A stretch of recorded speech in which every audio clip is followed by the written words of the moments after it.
Okay, remember. Okay, remember that they're changing my voice. I'm not gay. They're filming me. I have a lot to do today, so I'm gonna go ahead and make this video, even though they're changing my voice more than most times because they're extremely disgraced. There's these fanatic gays, fanatic white supremacists, fanatic Jews. So before we get to Ezekiel 36, where it talks about hope for the mountains of Israel, okay, you need to understand why it is not saying what the rabbis are saying. It's not saying what the churches are saying. It's not saying what Israel's saying. It's not saying what Christian Zionists are saying. Why it's saying what I'm saying. They don't speak the same language as the message in the Bible, the somewhat hidden message of the Bible. So first, let's look at the table of the nations. Everyone and their mom gets this wrong. Even black supremacists get this wrong to some degree. And there's some details that aren't that important that I myself forget at times. There is no such thing as an expert on who the peoples in the Bible are. No such thing. And on top of that, there's these sick scientists, Eurocentrics, token minorities trying to impress whites and Jews and LGBT, crypto Jew, token minorities, you name it. Everyone knows this at this point. Everyone who's an adult, everyone who's my age, what have you. And they lie about things to fit certain narratives for political reasons, for sexual control, their sex cults, for financial reasons, for their secret society games. They're very sick people, very petty, very selfish people, like the history of the English royals. All right, bunch of selfish people. The history of the French royals, bunch of selfish people. And these are the types of people who bred tons of people in the governing class, and they insist on their way. If you don't know that, then you're insane. It's that simple. So who was Ham? Well, first of all, nobody knows. What race was Ham? Well, first of all, nobody quite knows, right? But we do know that he must have been black. Okay, he must refer to the idea of the essence of a black person. Now let's look at the opposition view here. Somewhere, somehow, there's someone who disagrees. They say, well, no. They believe that there are three people who magically had white skin. Now, if we look at it in terms of a magical interpretation, it takes on new meaning. And it takes on immature fairy, heel-clicking, Psyche's trance in Greek mythology, Peter Pan, Walt Disney, child molestation, sex cult, Greco-Roman pederasty, child molestation, sicko stuff. I do not have a heel-clicking fairy religion. That is Pharisee, Luciferian, fairy nonsense, fairy bullshit, tooth fairy garbage. That's not the truth in the Bible. That is fairy stuff for little Harry Potter-like punks who never grew up. Regardless of what race they are, what they look like, people with a kind of weak mentality that refuse to live in reality and to man up and serve God in reality. I don't respect it at all. I'm 100% against their interpretations, period. Okay, so now what is the reality of the situation? Well, Ham is said to be the father of Cush, said to be the father of Egypt. Now, if we look at Cush, right, we look at Sudan and Ethiopia, there's black people there, and they didn't just get there yesterday or something. They're not the Johnny-come-latelys, as they say. That would be the people who are more Semitic. However, those people have also been there for quite some time. So if you have a bunch of very aggressive black people who tend to dominate the area they're in, especially when there's no armor involved, okay, then what kind of kings did they have? Black kings. Pretty straightforward. Long ago, you had to go to pretty far into the Middle East before you found, pretty far away from Africa, before you found kings who were not black for the longest. Black people dominated the area. When we look at scientists who talk about the history of Europe, etc., one of the main things they look for is physical prowess, warrior prowess, when they try to understand why people migrated where they did. They look at the skeletons and they try to understand the situation, the weapons, what have you. So when we're looking at this scientifically, keeping in mind that scientists fabricate evidence, we must default to do justice, the truth, justice, to do God justice, with the most logical assumption. That is that all these rich whites and Arabs and all these other people, Jews, LGBT people, that they're going to lie. So who is Ham? Ham represents the essence of black Africans at a certain point. And over time, you see people who start thinking in terms of being Egyptian, ancient Egyptian, starting to emerge. And you see people who think in terms of being a black Sudanese person starting to emerge. Now, the black people didn't stay in Africa, right? They went into Canaan. They went into these lands. So Canaan is also said to be black. And in fact, the people who would become the Philistines, or some of them would become the Philistines, according to Genesis 10, also come from black people. So part of the reason why Goliath was this huge guy is because he was at least mixed with black. And the Philistines won some of the battles against the Jews, and they took captives and so on. And so these Jews were mixed with black for more than one reason. There was Moses and his Cushite wife. There was the Philistine mixing. There was the mixing in Egypt, where there were slaves next to the Cushites and other Egyptians, and so on and so forth. So these were people that were very much mixed with black at that point. Now, whether the Jews we have today who claim to be Jews, the white Jews, are really Jews or not, some people say they're Khazars, they say they're this, they say they're that. Because of scientists lying, I think it's fair to say that it's inconclusive. Even if you're in a secret society and they say, hey, they lie to everyone else. Secret societies are notorious for lying to everyone and their mom, especially their cult-like members. So you can't say with certainty who these modern quote-unquote Jews are. No offense to anyone, this is the reality. And to some degree, it doesn't matter. The spirit is everything. The flesh means nothing. But we want to understand the history of it nonetheless. What matters far more than the Old Testament is who's been righteous in recent years. Since 500 years ago, for example, what family lines have been righteous and what family lines have been wicked. That's what matters. My God is a God of justice. The throne is established in righteousness, not in some book that somebody wrote that you swear up and down means that you're chosen. No, are you righteous? Are you from the righteous people? Have been cultivating righteousness over generations? If not, you can't then say that you deserve to lead and somebody else who's more righteous than you because his family's been cultivating righteousness over generations, magically isn't more righteous. And on top of that, the scientists that you cannot trust one bit are completely yoked to the people who are persecuting me, making it so this video is hard to listen to. So now I'm going to have to make a shorter video because of these insufficient, defective dogs who scream up and down that you should trust science, whose main avenue of trying to trick you is science. Brain hacking, fabricating evidence, social sciences, psychology, you name it. That's their main fucking avenue. Can these worms, these less than Nazi dogs turn around and say, hey guys, trust our narrative? No, the white, the Jew, and the LGBT groups, for all intents and purposes, have been ruled out as potential religious leaders. And keep in mind that nobody is a valid religious leader after I'm gone, and nobody is going to be a valid source for history after my flesh is gone, because they can't meet the burden of proof. And it's very important that someone meets that burden. Not to mention they chased ill-gotten gains. Proverbs 1:19, such are the paths of all, keyword all, Jew and Gentile alike, who go after ill-gotten gain, especially generational ill-gotten gain. It takes away the life of all who get them. And quite often we have as many as 5 or 6, maybe even 7 generations alive at the same time. All of them are going after ill-gotten gain.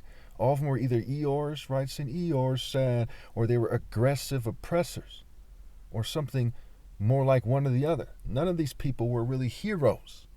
I'm the only hero on the planet, and I'm not even one race. But everybody, after my flesh dies, everybody cannot be trusted. And the existing narrative is what God wants you to believe now. Think about it. Does God expect you to trust the white man and his token minority allies in regards to history, or the Jew, or the LGBT? No, why not? Because of their exact position in the orders of the world and in the science departments.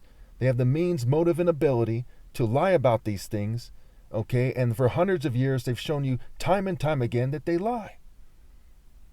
So we can't trust them. And they might breed crypto this, crypto that. They might one day say, well, it's actually black, or it's Hispanic, or it's Asian, after they breed crypto people in those groups. So even if they point to black Egypt, black Jews, what have you, we can't believe them now. God does not expect you to believe him. God demands that you don't believe him. Even if you're in their secret societies. Secret societies lie to everyone, especially their members. Imagine you're an English royal and they tell you that, oh, English royals are magically X, Y, and Z. And we don't want everyone to know. Should you believe them? No. Because they're not trustworthy. Who do you find reliable? No one but Christ, and I'm Christ. And I'm telling you, you cannot trust anyone when it comes to history, anyone but me, when it comes to history and religion, okay, when it comes to martial arts, and so on and so forth. When it comes to dating, they have disqualified themselves. I can't stress that enough. So when you're looking at Genesis 10 and you're looking at Ezekiel, what's the interpretation? Well, who is disqualified and why? The destiny of whites, Jews, and LGBT people, and token minorities, and everyone else but me, really, but certainly those groups first and foremost, is that they're disqualified. You cannot find them reliable. You're not doing God justice if you find them reliable. And you know this. You all know this. I expect you to know this. You must know this. You know this. Okay? So don't act like some kind of silly airhead or something. Some kind of gullible, naive fool. Just use your heads. Use wisdom, insight, and sense. And I'm not saying this to be racist. I'm not racist. If I had kids that were white or Jewish, stepchildren or otherwise, because I'm mulatto, right? And I could marry an all Jewish person, all white person. Back in the day, I'm not going to have any kids now. Okay, I'm not going to impregnate women and what have you. I would tell them the same thing. I would look them in the eye and say, son, you cannot trust the white man about this. You cannot trust the Jews about this. You cannot trust the LGBT community. You can't trust anyone but me. But those are the main people that lie to people, and they've never shown us anything otherwise. And there's too many scientists, too much mind control, too many things going on that make it clear that they will never meet the burden of proof. I would tell them that. Not because I hate their race or something, because I care about that person. Like I care about God enough to tell you all this. I'm mad at the world. To some degree I care about them. I want them to obey God through me. But I'm very angry at everybody. But that doesn't cloud my judgment. This is the truth here. So let's look at this thing again here. Genesis 10. The Hamites, right? The curse was on Canaan, not Ham. Now, who were the offspring of Ham? Okay, well, you had Mizraim, which is also called Egypt, right? Egypt was the father, right? Ham begot Egypt. Egypt begot the Kasulites, okay? The Kasluhites, who were the progenitors of the Philistines. So black Ham, black Egypt, okay? Egypt kind of mixing with other races because there's Semites in the area mixing with them. Then there's the Kasluhites, who are almost certainly they're mixed, right? Semites, right? They're part. And they give you the Philistines, who are also part black. Now, if you kind of look at the region, you're like, I get that, but you don't quite get that. What does it mean to be part black? What does it mean? If you miss that, you miss the story. What's the difference between the language of black African martial artists, who are very warrior-centric, very wise, moral warrior-centric, unless they're from some disreputable tribe, okay? And it's hard to say who they are. I'm tribalist. I just tell the truth here. That's what they are. So when Egypt and these guys are mixed with this, they have that in them to some degree. The Jews in the story have black in them to some degree, and they have this kind of soul brother way about them to some degree.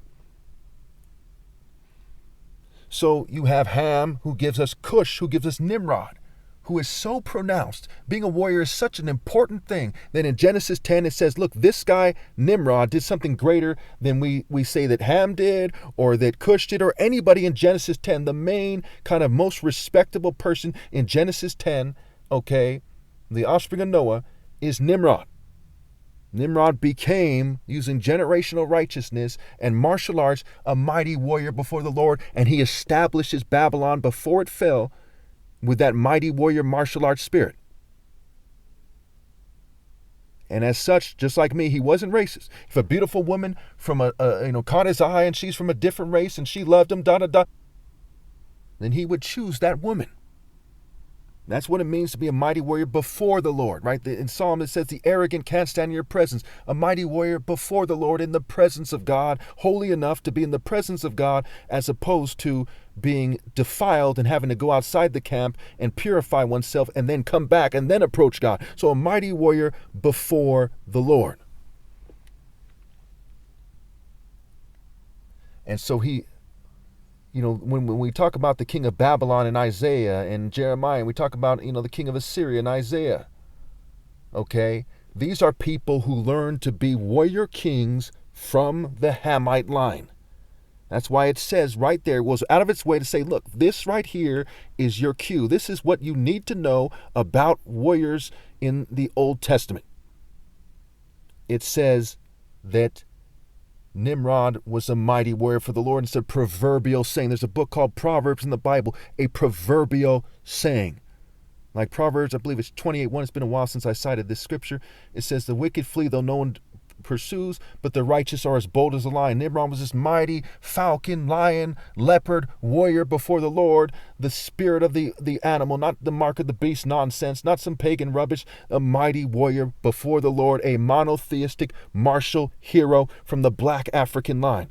This is why Hebrew is an Afro-Asiatic language. This is why the king of Babylon had these people who were learning from the ancient arts, why Isaiah talks about people learning the ancient African arts, why Moses learned the martial arts of Pharaoh and Egypt when he was taken into the royal palace. And it says that he became a man mighty in action and wisdom and power.